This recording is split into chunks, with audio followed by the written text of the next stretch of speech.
Good evening and welcome. This is a first for Clark College, a Zoom theater production. As the old saying goes, when life serves you lemons, try to make the lemonade palatable. Although we hope to return to you in the future in a live format, for the time being, we've had fun putting together something a little different. Total runtime is approximately 30 minutes. Surely you can sit still for that long. If not, feel free to hit pause and go pee, get something to eat, have a drink, then finish watching our show. However you choose to see our production, we're happy you're here. And now, on with the show. Only 5 pages? Where's the rest of it?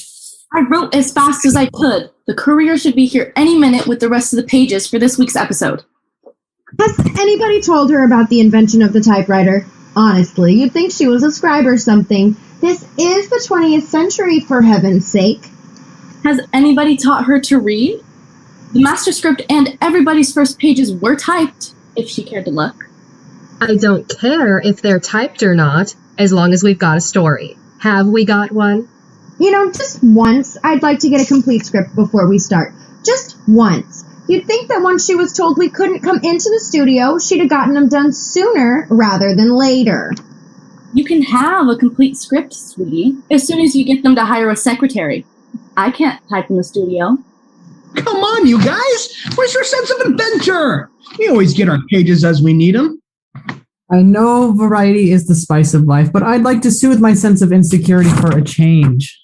You know, we wouldn't need a secretary, sweetie, if you'd get the story done in time to get the pages typed before we go on air. Look, I go as fast as I can, okay? I'm not a machine, you know. Wouldn't that be swell? A machine that would make copies of things. You just push a button and bingo! Yeah, swell.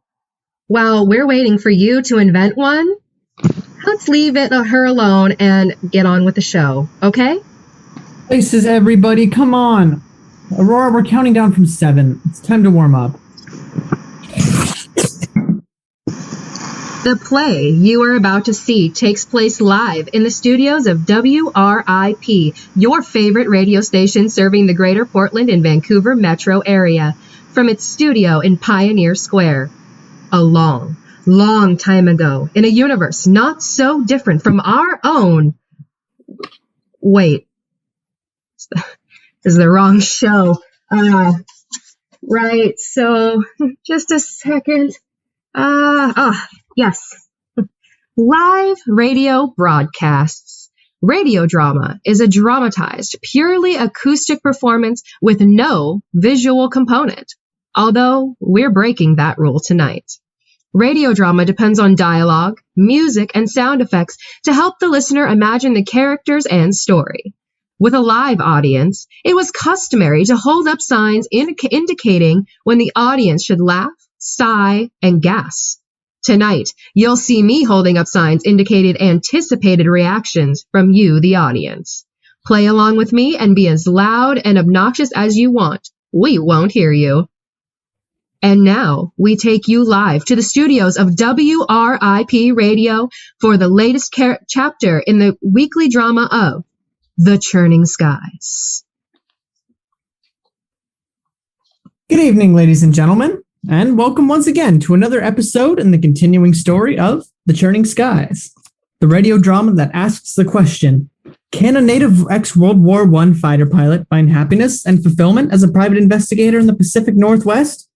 Starring Frederick J. Collins as Winfield Klussmeyer and Gloria Hamilton James as Yolanda Stubblefield, with Martha McPherson as Agnes Stubblefield and William Howard Porter as Merkson Warburton.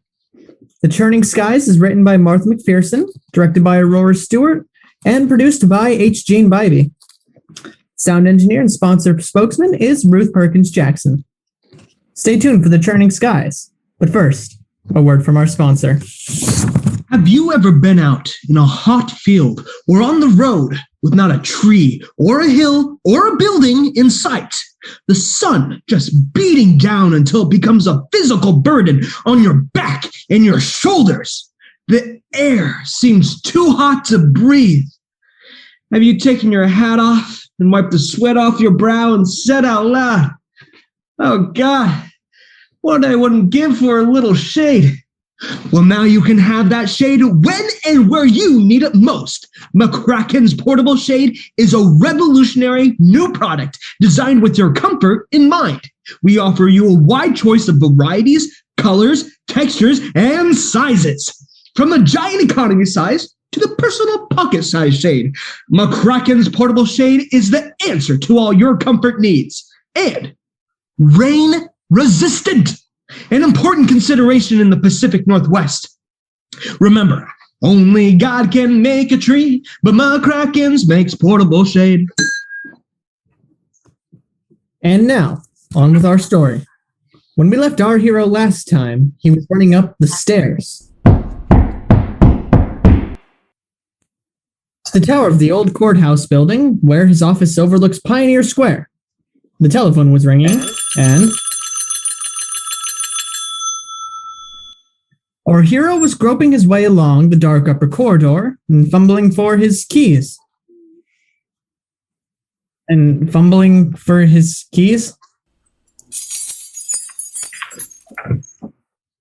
When he stumbled suddenly against a large, soft object lying just outside his office door. Gosh, wonder what that is. No time to check now. I've got to answer the phone.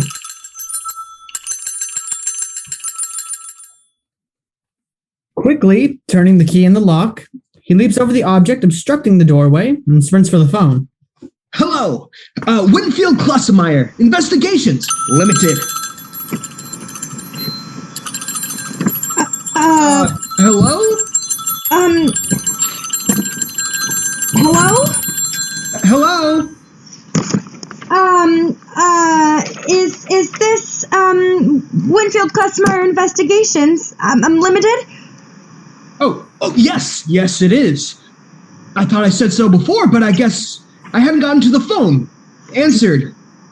Agnes, The ringers get stuck sometimes. Agnes, you do that on purpose. Is this Mr. Klessmeyer? Well, yes, it is, but nobody ever calls me Mister. You could call me Ace. I was a fighter pilot in the war. Mr. Klessmeyer, I'm afraid I'm in the awfulest sort of jam. I need your help. Desperately. Really? Well, that's great. I'm sorry about your trouble, Miss, Stubblefield. Yolanda Stubblefield, Mr. Klessmeyer. Well, now, Miss Stubblefield, what is the nature of your trouble? Yolanda. Call me Yolanda, Mr. Klessmeyer. Oh, well, sure. Yolanda. Well, it's about my uncle, Mr. Sidney Stubblefield. Have you seen him? Why, no. I don't think so. What does he look like? Oh, he had a sort of thick set, about 6 feet tall, wearing a dark suit and tie, and yes, I think he had a hat. He has a sort of seedy little mustache, too, but it would be hard to see that in the dark, I bet. Am I more likely to see him in the dark? Well, he was coming to see you last night, or early this morning. I guess he might have come while it was dark? He may have, I suppose, but I wasn't here. I only just got here, and it's light now. He's not here. You didn't run across him in the hall or anything? Isn't it dark in the hall? Yeah, I guess it is, but if he'd been standing around in the hall, I'd seen him, Miss... Yolanda. What exactly is the trouble about your uncle? Well, I think he's dead. Dead? Dead? Dead? Dead. What makes you think that? He didn't come home last night. Maybe he had a fight with your aunt. With my... Oh, I see. You're thinking he is married. No, Mr. Klessmeyer, I have no aunt. It's just Uncle Sidney and me. And I'm so worried, Mr. Klessmeyer. Are you sure you haven't seen him? Or even somebody who looks like him? I haven't seen anybody this morning. Miss, Yolanda. Even my, secretary isn't here yet. And at that very moment, the office door opens. And in comes Agnes, Winfield's secretary. I think it's important, with all the hem and hawing going on about my title, that I state clearly right here that my typing speed is currently 63 words per minute. Stick to the script, please. I can say anything I want. I wrote the script, remember? Agnes, carrying her bucket and mop in one hand and a sack of sausage and jelly biscuits in the other. She stumbles as she comes to the door. Over the same large, soft object. And says to her employer, Morning, Sonny. Not now, Agnes. I'm on the phone. Sonny, I hate to tell you this, but there was something I saw. Please, Agnes, I'm on the phone. And I've asked you before, but don't call me Sonny here in the office. It's not dignified. When you can afford a real secretary, Winfield Emerson Klessmeyer Jr., you can afford dignity. As long as the cleaning lady answers your phone, she calls you Sonny just like she always has. Now, listen, Sonny. All right, Agnes. Can't you see him on the phone? Sorry for the interruption, Miss Yolanda. Where were we? Well, did someone just come in? Just my secretary. I think she Did has... you see my uncle? Agnes, did you see anybody hanging around outside? A tall guy with a hat and a mustache. There wasn't anybody hanging around, so to speak. Not a soul, I'm afraid. Listen, Yolanda, if you're really worried about your uncle, why don't you come on down to the office and we'll talk about it.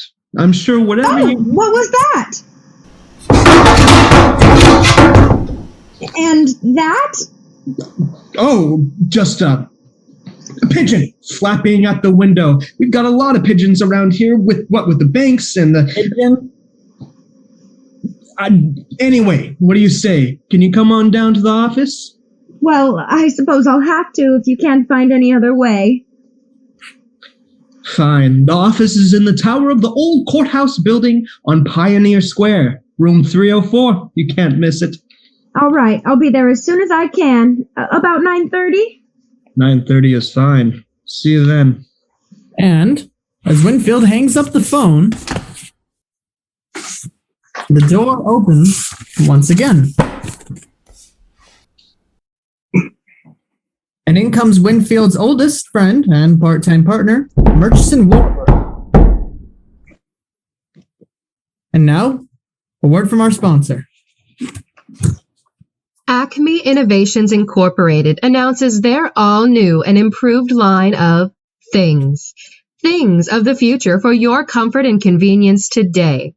Here at Acme, our things are designed to help you reach your full potential, to make your life more comfortable and exciting, to offer you unvarying quality, stylish appearance, and impressive performance. Our engineers have put years of research and development into making our things better than anyone else's.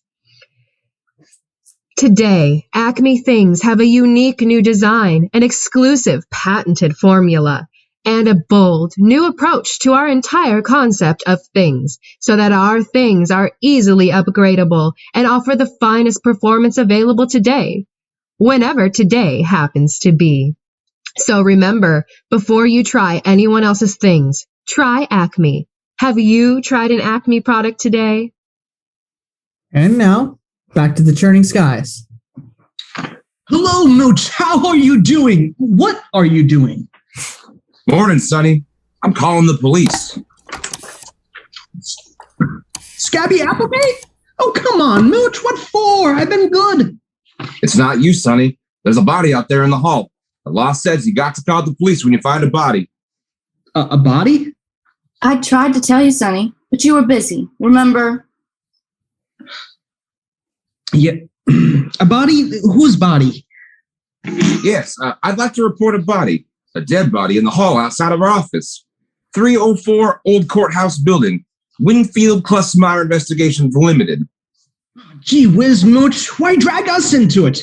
The body's out in the hall, for crying out loud. Foul play? Well, yeah, I would. There's a knife sticking out of his chest. Yes, that's what I said. A knife sticking out of his chest. Of course, I have a suspicious nature. I mean, it doesn't look like a very big knife, All you can see of it's a little ivory handle and the initials YS in gold. Good grief, a dead body. I finally get a client who's actually going to come to the office on business, and now I have a body in the hall. What's she gonna think? How tall? Well, actually, he's lying down at the moment. About 6 feet long, I'd say. Be about that tall if you stood him up, I guess. Kind of thick set. I think he was a little seedy mustache. I'm not sure, though. It's kind of dark out there. What time is it, Agnes? She said she'd be here by 9:30. Is there any chance we could get the hall cleaned up and be out of here by 9:30? Not as long as Scranton Applegate is chief of police in Portland. Old Scabby's as slow as a 7-year itch, and with the body outside your door, might as well be a 12-year itch. He don't like you much, Sonny. My name? Murchison Warburton. Hello there, Scranton. I'll make you a deal. You don't call me Mooch. I don't call you Scabby. Deal? Listen, could you get over here right away? I left the milk truck double parked, and I need to get back to work. Oh, Scabby's just bitter about not serving in the war. They wouldn't let Scabby join the Air Force because they said his daddy's pig farm was way more important to the war effort. He probably would have taken it better if you hadn't been telling him to call you Ace ever since you got back. Thanks. Goodbye. Sorry, Sonny, but the law's the law. You find a body, you gotta report it. Oh, that's okay, Mooch. The timing was bad is all. I just wish we could have covered him up with a rug or something until later this morning, so Scabby wouldn't be around when Miss Stubblefield comes. Miss Stubblefield? Miss Yolanda Stubblefield, Murchison. Sonny's new client. Oh, yeah? You got us a client? My guy got him a new client. Look, guys, she's going to be here any minute, so let's try to class the place up a little, okay? Miss Stubblefield is a real cultured lady. That means she's got a platinum blonde voice with fringe and sequin accents. Yolanda Stubblefield. YS. Interesting. She any relation to Sydney Stubblefield, you reckon? Why, that's her uncle. How did you know? Well, I didn't know that was her uncle, but I know that's who the body is. He taught our Sunday school class in 5th grade. Sonny, you remember? The guy who chewed clove chewing gum and wore plaid socks at Christmas? Was that Sydney Stubblefield? That's him. Sydney Stubblefield? Sydney is dead? You sure it's the same Sydney Stubblefield? Know anybody else in Portland who wears plaid socks? But it's not Christmas now. So he's gotten eccentric in his old age. It's him, Sonny. You mean that body we've been stumbling over all morning is Sydney? Oh, Sonny, I always meant to tell you. Look, Agnes, just for the next hour or so, could you call me Ace? Sonny, you ain't been a fighter pilot since the war, and that was 10 years ago. So let's drop it, okay? But it's a great name. Besides, I was there, remember? Oh, okay. And just at that moment, the door to the office opens once again. And in walks Yolanda Stubblefield, as young and blonde and sultry in person as her silky voice had implied. Excuse me, Unfortunately, stumbling into Agnes's bucket and mop, Yolanda sends a deluge of water across the office.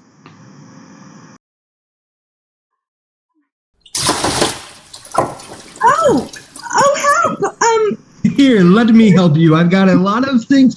Don't get my biscuits out of that water. Oh, hello there. You must be the Miss Stubblefield Sonny's told us so much about. Sonny? Winfield. Me. Oh, yes, Mr. Klessmeyer. And who might you be, sir? I'm Murchison Warburton, Miss Stubblefield, but you can call me Ace. I was in the war with Sonny here. Miss Stubblefield. And you can call me Yolanda, Ace. What a pleasure to meet you. Mooch, do you mind telling me? Not now, Sonny. The pleasure's all mine, Yolanda. Now, what was this about your uncle? Will Yolanda Stubblefield succeed in diverting Murchison Warburton from his lifelong friendship with Winfield Klussmeyer? Will the secret of Sonny's war experiences finally be revealed? Will Sidney Stubblefield's secret marriage to Sonny's secret mother Agnes mean that as his widow, she and her son, of course, will inherit the Stubblefield fortune? Will Agnes's sausage and jelly biscuits be ruined by Fell's naphtha soap? Above all, who killed Sidney Stubblefield? Be sure to tune in next week for another episode in the continuing saga of The Churning Skies, brought to you each week by McCracken's Portable Shade, when and where you need it most, at a price you can afford. Our line of products includes the giant economy roll in a wide range of decorative colors. A revolutionary, low-calorie shade, slim, trim comfort for the diet conscious. A flapper shade, complete with fringe and for the fashion conscious. And an invisible shade, when you want to be discreet. Remember, when it rains, it pours, and McCracken's Portable Shade is the answer to all your comfort needs. Remember, only God can make a tree, but McCracken's makes portable shade. Thank you for joining another episode in the continuing saga of The Churning Skies, brought to you each week at this time on WIRP Radio, serving Vancouver and Portland metropolitan area from its studios atop the old courthouse building in Pioneer Square. Until next week, this is Albert T. Higginbotham bidding you all good night. Are you tired of getting something all broken in and comfortable and then having to throw it away because the new and improved one has just been released? Well, next time, do your thing with Acme Things. At Acme Innovations Incorporated, our things are broken in and improved before they are released. Things you've always longed for but never believed you could have. Things that bring the future into your life today. Things that are not available in any store. Call Acme now and order your new things. Ask your operator for Acme Innovations Incorporated and talk to a certified, licensed expert on things who can answer all your questions, take your order, arrange delivery, and guarantee satisfaction. Or your money back. Acme Innovations Incorporated. Be all that you can be with Acme. That's it. I quit. Don't be silly. You're under contract. No, I don't care. I'm not doing it anymore. I'm tired of killing everybody and vamping everybody and being the villain, and I'm not doing it anymore.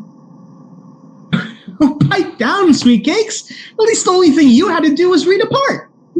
If you're objecting to being typecast, sweetie, try being a different type. Cut it out, Marty. Gloria, you don't want to do anything hasty here. You don't understand. I'm tired of this.